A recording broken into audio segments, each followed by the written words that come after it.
Kalau pakai travel ya dia yang akan menjadi sopir kita ini. Nyopiri kita menuju ke surga. Tapi nanti ke surganya enggak usah cepat-cepat ya.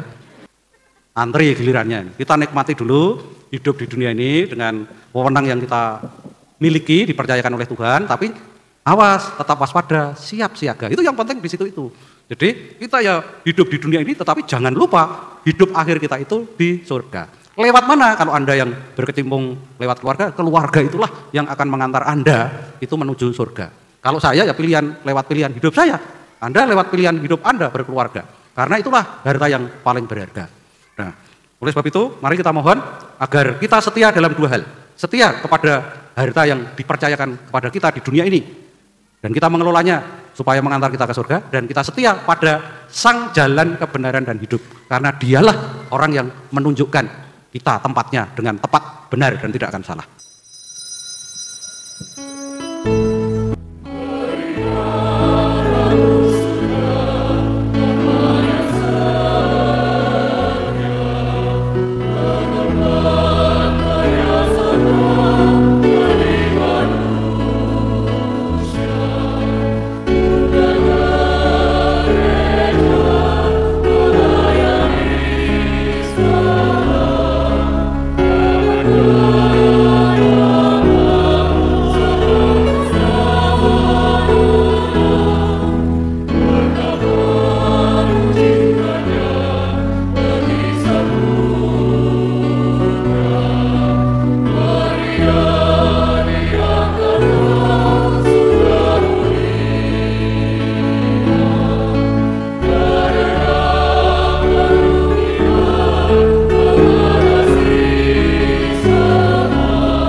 Dalam nama Bapa dan Putera dan Roh Kudus. Rahmat Tuhan kita Yesus Kristus, cinta kasih Allah dan persekutuan Roh Kudus bersamamu.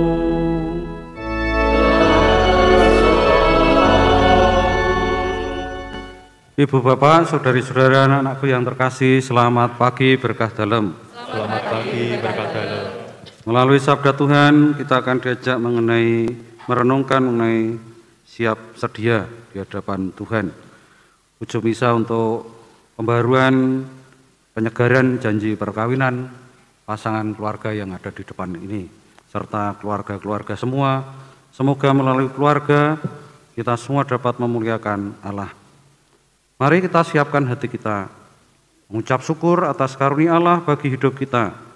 Seraya mohon ampun atas segala dosa kita, supaya pantas dalam peristiwa penyelamatan ini.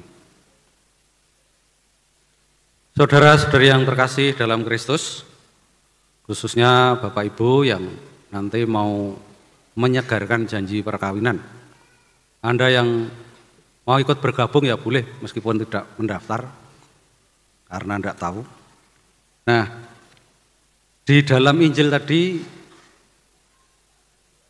ada nasihat untuk siap sedia, tetapi diawali dengan berbicara tentang harta. Harta itu kita tahu ada dua golongan besar, harta duniawi dan harta surgawi. Kalau Anda diminta memilih, milih yang mana? Pilih mana? Dua-duanya. Nah iya, betul. Memang kita harus milih dua-duanya. Kalau bisa ya harta dunia kecukupan, harta surga tidak terlantar. Ya. Nah, itu cita-cita yang luhur. Tapi ternyata kita harus awas, harus waspada di situ itu. Sebab ada perbedaan antara harta dunia dan harta surga. Dalam Injil, Tuhan Yesus menasihatkan begini terhadap harta dunia ini. Jangan takut, hai kamu kawanan kecil, karena Bapamu telah berkenan memberi kamu kerajaannya. Nah, ini tentang harta dunia. Jadi kita diberi kerajaan, artinya diberi kuasa, diberi wewenang untuk menjadi raja atas harta kita sendiri yang di dunia ini. Itu wewenang kita, wewenang Anda. Jadi kalau Anda memiliki uang, memiliki banyak tanah, memiliki banyak emas, banyak perak, banyak perunggu, banyak besi, banyak black, mulung jenenge. Itu wewenang Anda. Artinya mau pilih yang mana itu bebas. Anda yang menjadi raja atas harta ini. Namun itu semua tidak mengantar pada keselamatan kekal. Itu yang harus diwaspadai. Maka begini, supaya kita bisa memperoleh harta surgawi tadi, jualah segala milikmu itu. Nah, tadi diberi kekuasaan, sekarang disuruh menjual. Sebab itu nanti tidak akan dibawa. Jualah segala milikmu, lalu apa? Berilah sedekah. Nah, mulai di situ itu nasihat tentang harta surgawi. Buatlah bagimu pundi-pundi yang tidak dapat menjadi tua, suatu harta di surga yang tidak akan habis. Nah, ini harta di surga tadi berarti kita membuat pundi-pundi tabungan. Ya, caranya gimana? Menjual harta kita. Menjual harta kita itu artinya bersikap lepas bebas terhadap harta dunia ini. Jangan menggantungkan itu kepada harta dunia, itu tidak akan membawa keselamatan. Lalu berilah sedekah. Jadi memberi sedekah ini termasuk nasihat yang penting untuk kita jalankan. Nasihat sendiri dari Tuhan Yesus. Berilah sedekah supaya kita punya pundi-pundi di surga sana. Jadi ibaratnya ini kayak menabung ya. Kalau menabung sekarang kan bisa transfer toh, bisa online gitu. Jadi akunnya ada di surga sana. Ini kita ngirim dari sini nih, kita kirim di sini memberi sedekah, lalu sana sudah tambah nominalnya. Itu gampangannya untuk membayangkan. Hanya masalahnya, Anda tahu enggak surga itu di mana? Tempatnya tahu enggak? Atau begini, Anda kalau nanti sudah dipanggil Tuhan, hidup di dunia berakhir, apa yang Anda harapkan? Mau kemana? Mau masuk mana? Masuk mana? Surga. Tadi saya tanya enggak? Surga, betul ya? Betul. Tahu tempatnya surga? Sudah ada yang pernah ke sana? Ya, rekreasi gitulah. Rekoleksi di surga. Ya, belum ada ya? Tapi kenapa kita itu begitu menginginkannya? Kita begitu menggebu-gebu untuk menggapainya. Kalau diberi sekarang yang enggak mau itu. Tapi begitu menginginkannya. Ini kan hebat sekali, luar biasa kekuatan surga itu. Padahal hanya kata surga, tapi ini semua orang tergerak untuk menggapainya. Semua orang tergerak untuk mendapatkannya. Dan semua orang itu yang beriman tentu saja, beriman akan adanya surga itu, ini mau mencapainya. Namun caranya mencapainya itu kadang-kadang kalau bisa ya jangan repot-repot lah, saya nanti langsung masuk surga saja. Nah itu yang enggak cocok dengan nasihat Injil itu. Maunya enak-enak tapi nanti dapatnya kepenak. Sapa wae gelem. Nah, ini kita dipercaya untuk memiliki harta, tapi juga awas, ini harus kamu gunakan supaya memperoleh pundi-pundi di surga itu. Nah sementara ini di harta dunia ini ada macam-macam, ada yang sebetulnya kalau kita menggapainya ternyata ada yang berharga, ada yang tidak. Berharga di sini yang dimaksudkan adalah berharga untuk nanti cita-cita surgawi itu. Nah Ada yang hartanya itu banyak tapi tidak berfungsi. Ada yang tidak punya harta sama sekali tapi nanti surganya itu dekat. Nah kira-kira kalau Anda ditanyai, harta yang paling berharga itu apa? Keluarga. Apa? Keluarga. Harusnya yang jawab sini, jangan sana. Apa? Nah itu yang tak karpe. Karena di sini yang mau menyegarkan. Jadi harta yang paling berharga itu keluarga. Setuju? Saya nyanyikan sedikit. Anda pasti ingat nanti. Harta yang paling berharga adalah keluarga. Istana yang paling indah adalah keluarga. Puisi yang paling bermakna adalah keluarga. Mutiara tiada tara adalah keluarga. Gitu ya. Mau lagi? Nah, mari kita serempak. Dibantu ya, Kur ya. 1, 2, 3.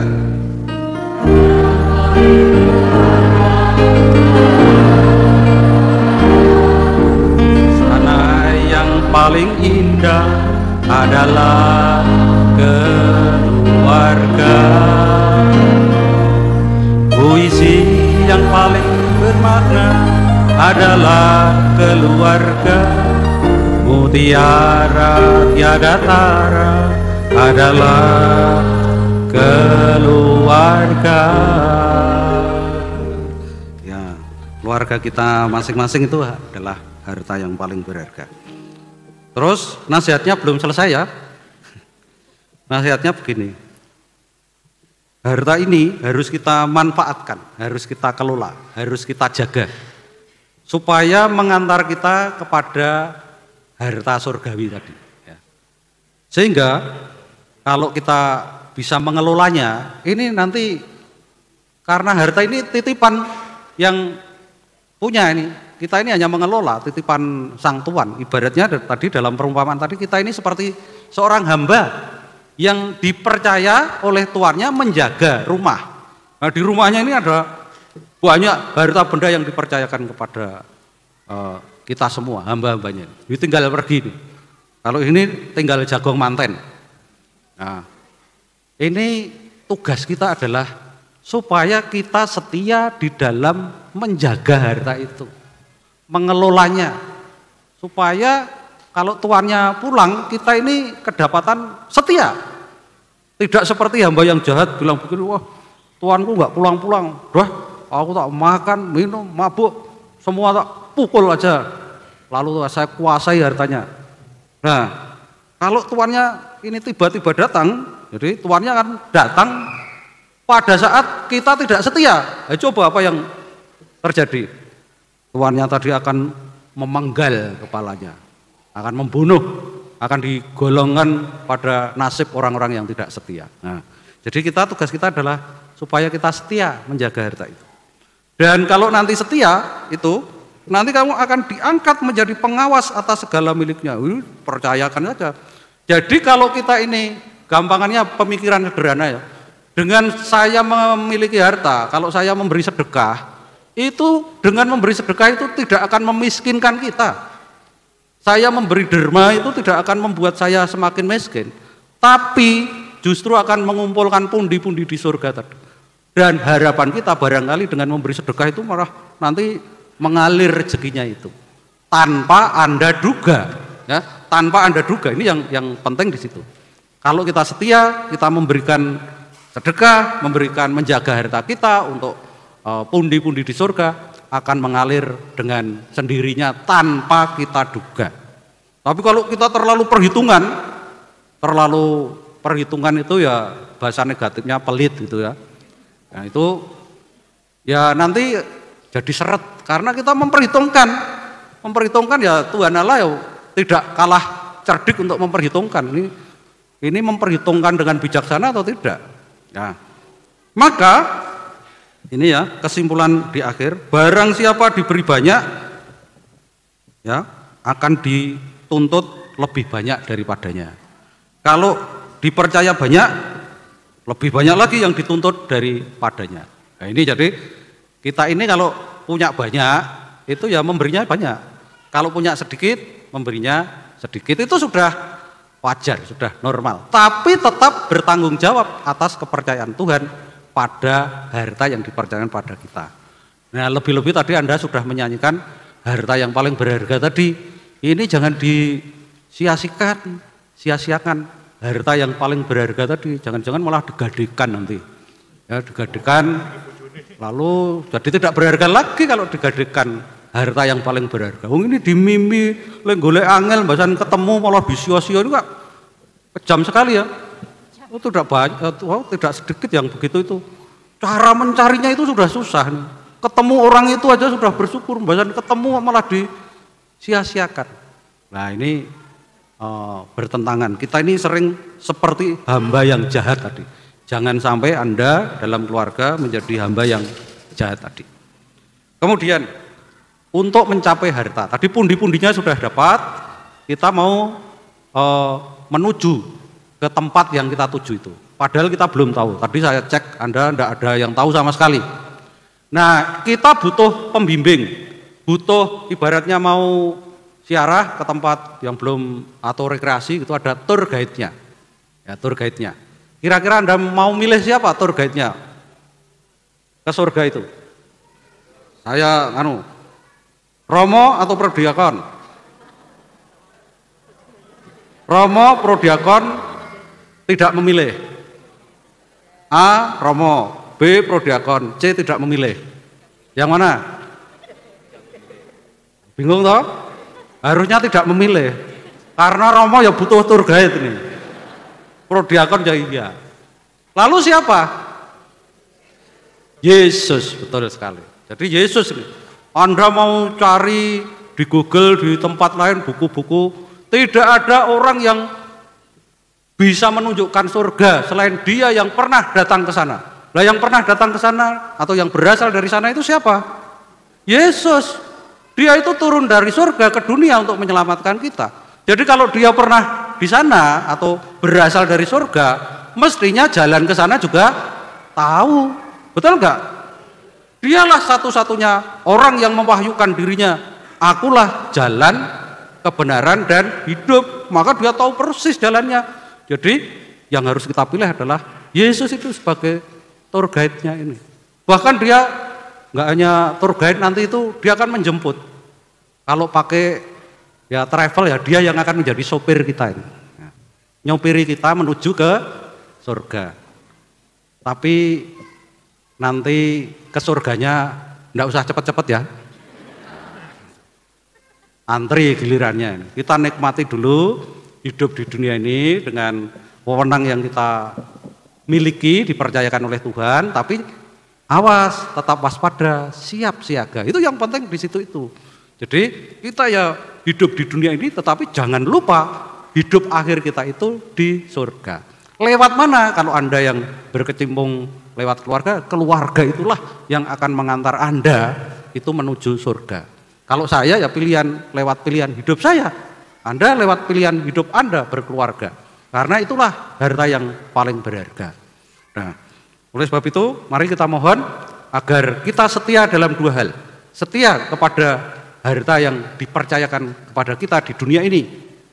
Dan kita mengelolanya supaya mengantar kita ke surga. Dan kita setia pada sang jalan kebenaran dan hidup. Karena dialah orang yang menunjukkan kita tempatnya dengan tepat, benar, dan tidak akan salah. Agunglah misteri iman kita.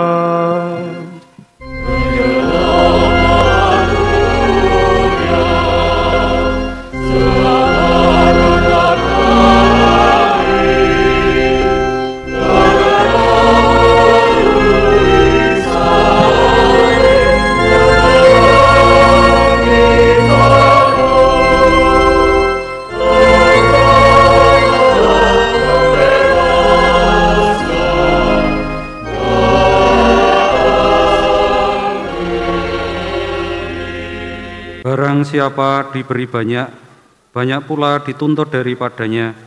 Dan barang siapa dipercaya banyak, lebih banyak lagi yang dituntut daripadanya. Saya ucapkan selamat kepada Anda yang menyegarkan janji perkawinan. Dan semoga lewat keluarga sungguh Allah dimuliakan di dalam hidup dan kesaksian Anda selanjutnya. Mari kita meneguhkan dengan mohon berkat Tuhan. Tuhan bersamamu.